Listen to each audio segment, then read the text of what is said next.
The auctioneer dropped the gavel at $40, and the loudest man at the facility laughed at him in front of the whole crowd. Walt Sorensen did not laugh back. He just lowered his hand, the bid already his, and looked at what he had bought.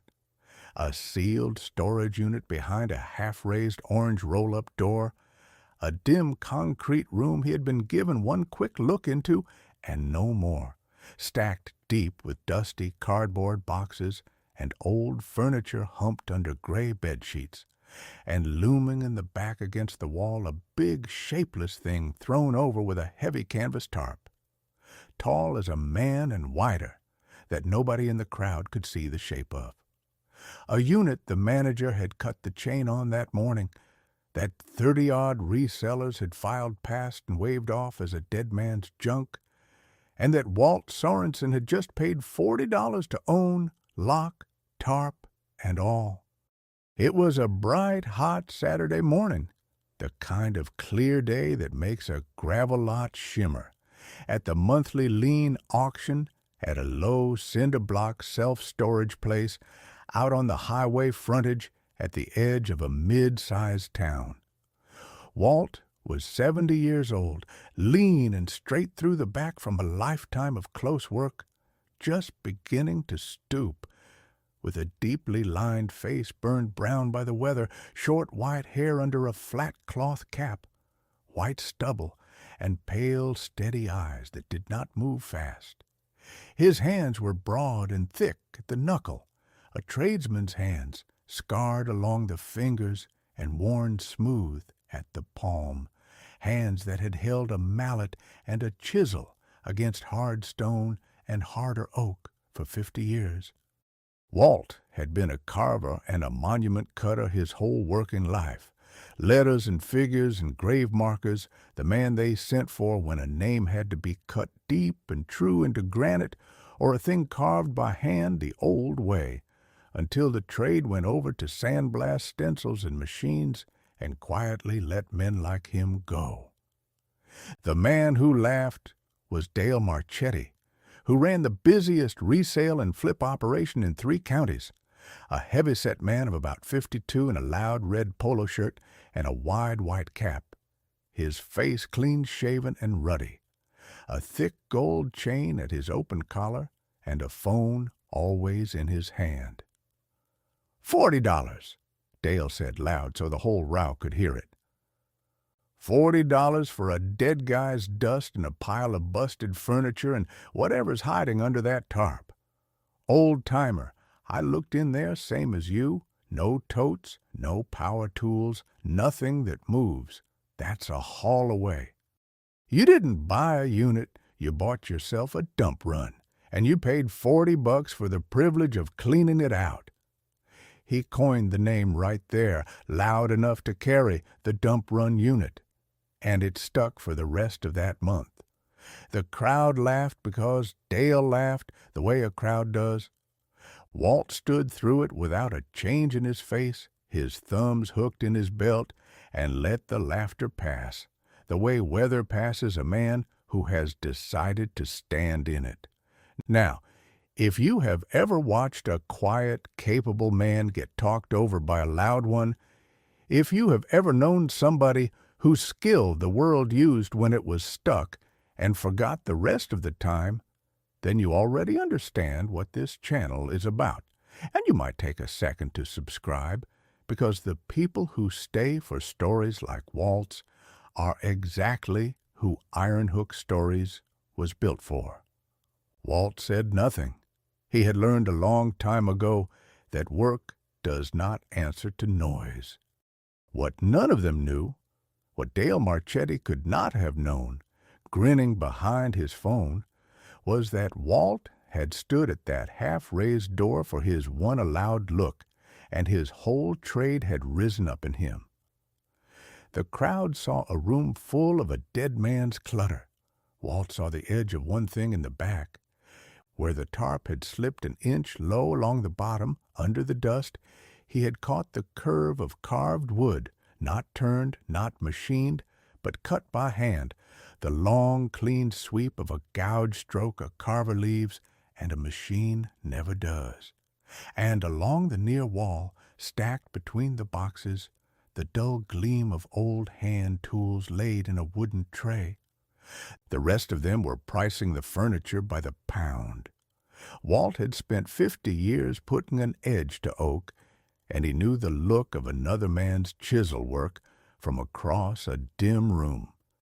Whatever was under that tarp had been carved by somebody who knew exactly what he was doing, and what Walt found when he pulled it back that night would change how a whole town remembered a man it had let die alone. Walt had come up hard. He went to work at 15 for a monument cutter in the old part of town, and across the years he made himself into a carver of the rare kind, the one a family called when a stone had to say something true, who could rough out a figure in oak or letter a name in granite, so it would still read clean in 100 years. His wife Iris had died after a long illness, and they had buried a grown child years before that. And after Iris was gone, he lived alone at the edge of town with his tools and his quiet. The town had a use for his hands and no use at all for his opinion. He knew that. He bid on the unit anyway. He bid because he could read it. A unit full of one man's clutter is the record of a whole life set down in boxes, and a man who keeps his tools laid square in a tray and throws a good tarp over his best work is a man who cared how a thing was made. Walt could not yet have told you whose unit it had been. But a man does not stay 50 years in a trade by ignoring what his own eyes tell him plain. If you made it this far into Walt's story, hit subscribe, because what happens next is the part I've been waiting to tell you. He let them sell the other units first, a row of them. Each door rolled up to a quick look and a quick bid.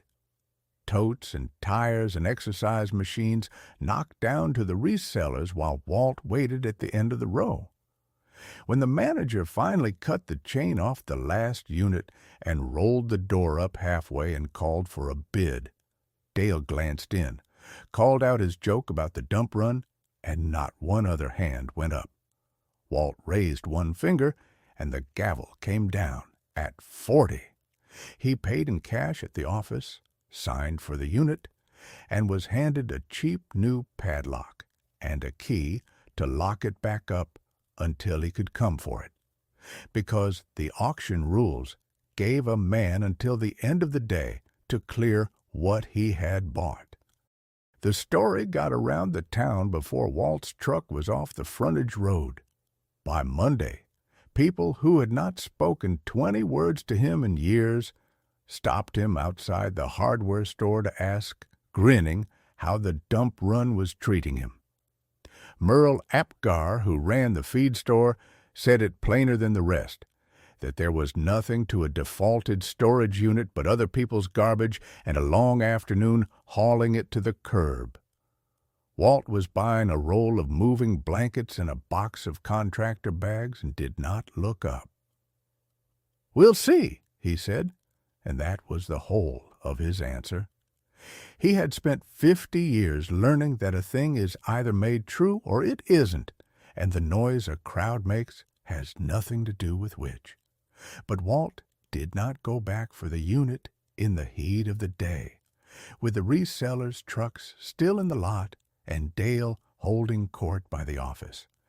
He waited until the place had emptied out, and he went back alone that evening with a work lamp and a flashlight after the office had closed and the long row of orange doors stood quiet in the dusk.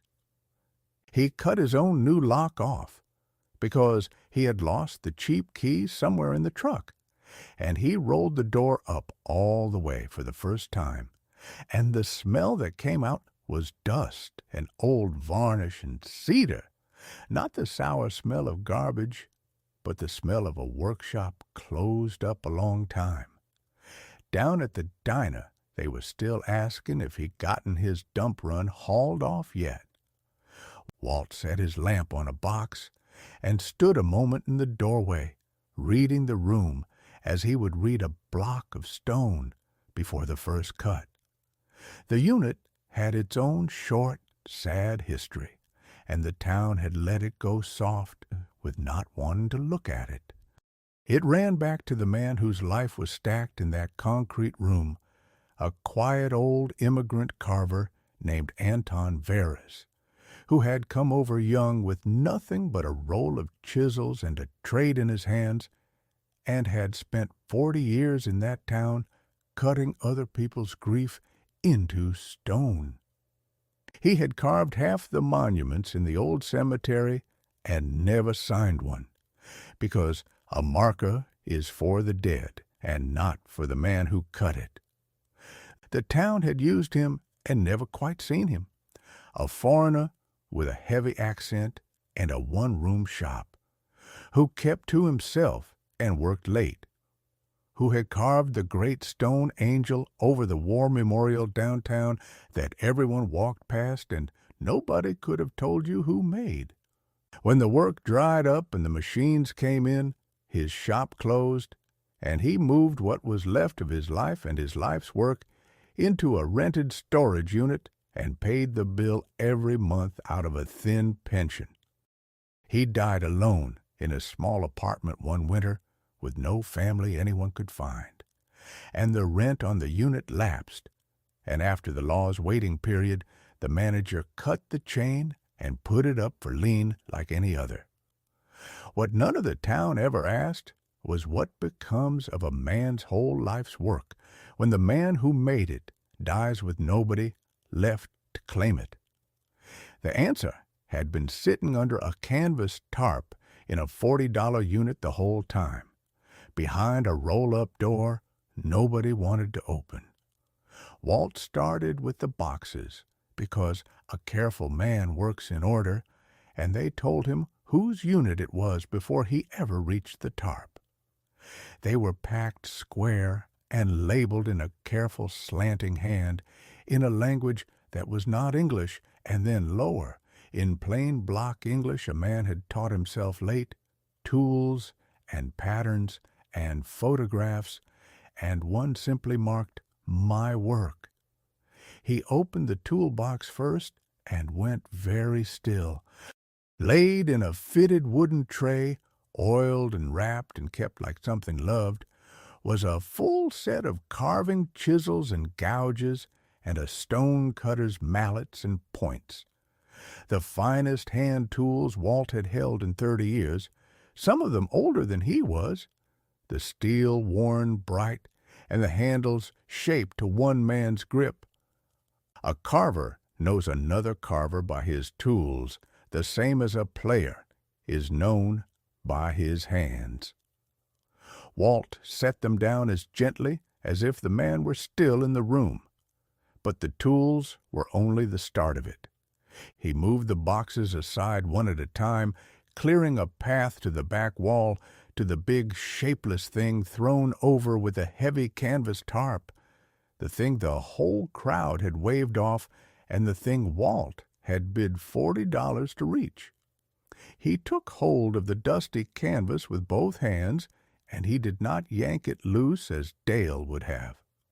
He lifted it slow and folded it back the way you uncover a thing somebody else had covered with care, and the work lamp threw its light up onto what stood underneath, and Walt Sorensen, who had carved for 50 years and thought he had seen everything a chisel could do, stood very still and did not say anything for a long while.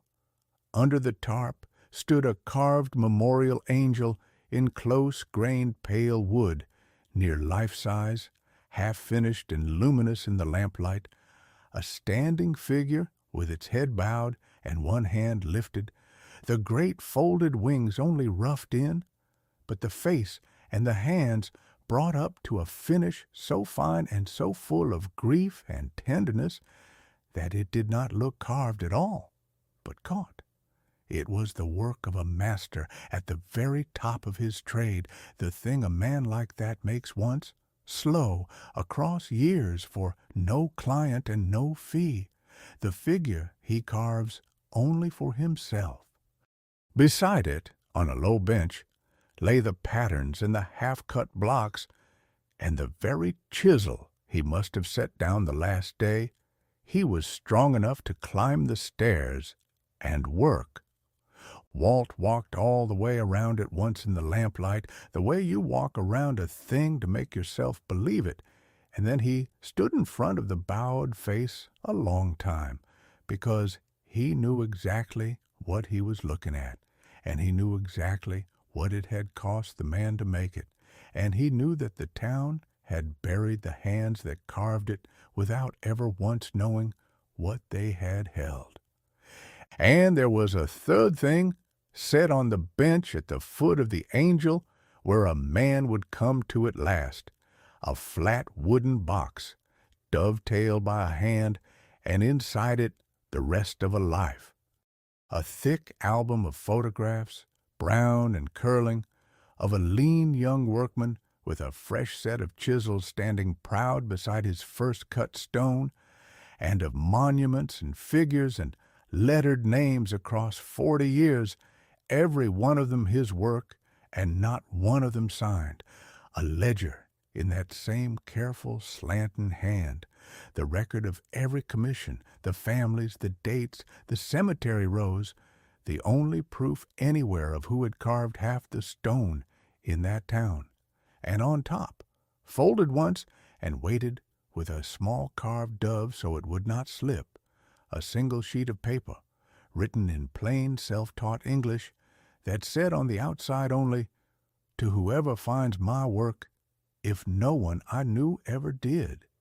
Walt sat down on a box under the work lamp and unfolded the page and read what a dead man had written for whoever reached it. Anton Verres wrote that he had carved all his life because it was the one thing his two hands knew how to do, and that he had done it alone, far from where he was born, in a country that had needed his work and never learned his name. He had cut the grief of half the town into stone and never put his own mark on any of it, because a marker belongs to the family and not to the man, and so the work was everywhere, and the maker was nowhere. And that was how he had wanted it for the living. But he was old now, he wrote, and there was no one left who would come for his things when he was gone, and he could not bear the thought of his tools sold off by the pound and the angel he had carved for his own soul thrown out with the trash. So he had laid his best tools square and covered his last and truest work and packed the proof of his whole life into one box and paid the rent as long as he was able, and trusted that some day a hand might come that could read what these things were and would not let them be junked. He asked, plain, only two things: that the angel go somewhere people could stand and see it, and that his name be written down at last beside the work, so that the man who had carved so much grief for strangers would not himself be wholly forgotten.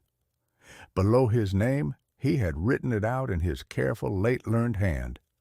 I cut their names so they would be remembered. I ask only that someone once remember mine. Walt read it twice through, and the only man in that town who had ever stood in a dim unit and known a master's chisel work on sight, now held the proof of a whole hidden life in two hands.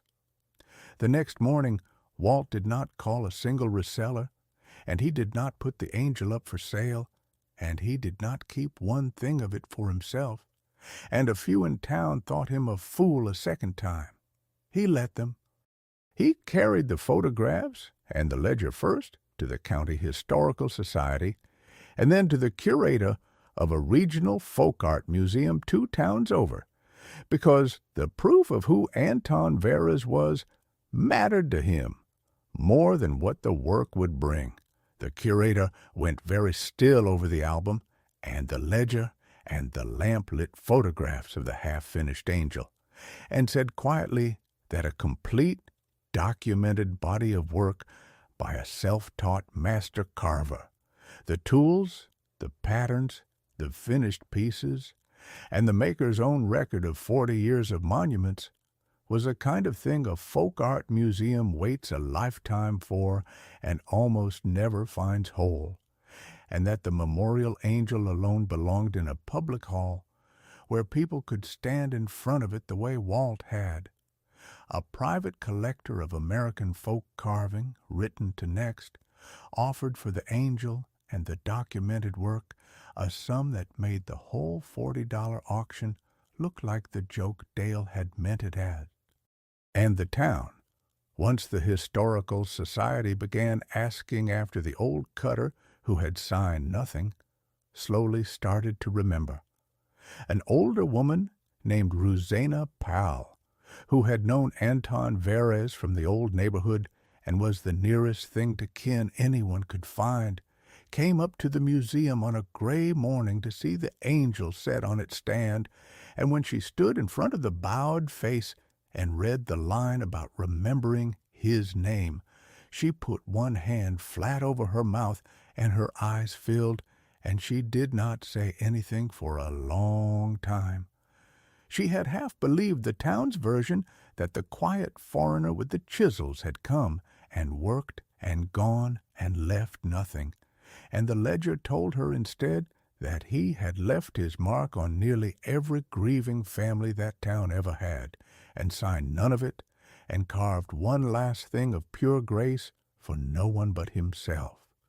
She asked to meet the man who had opened the unit, and Walt came to the door in his shirt sleeves while she thanked him, with her voice shaking, and all he said was that Anton Verez had carved that angel to last, and had trusted somebody would come who could read it, and that work made that true generally does outlast the men who never troubled to look. That summer, the angel and the documented work went where they belonged, into a public hall with the maker's name on a plate beside it at last, and not one person in that town ever again called what was under the tarp a dead man's junk. Word of it went around the town the same way the laughter had, only quieter, and the people who had called Walt a fool let the name the Dump Run unit drop, and did not pick it up again. Dale Marchetti was not run out of business, and was not made a villain. He was simply a man who had laughed loud at a thing he never bothered to look at, and the next time he held court by the auction office, the others did not lean in so far. Walt never said a word against him. Being right was the whole of what he had wanted, and it had brought a forgotten man's name back up out of the dark. The museum kept the angel where the town could see it. They set it on a low stand in the front hall under a clean light. The great pale wings and the bald, grieving face finished now in the eyes of everyone who passed. The maker's name cut at last into a small plate at its foot, Anton Verez, carver, and beside it a photograph of his tools laid square in their tray, and a card that told whoever came through that the man who had carved half the stone in that county had lived among them 40 years and let no one know it, and that what had stood under a tarp in a unit nobody wanted was the truest thing his hands ever made.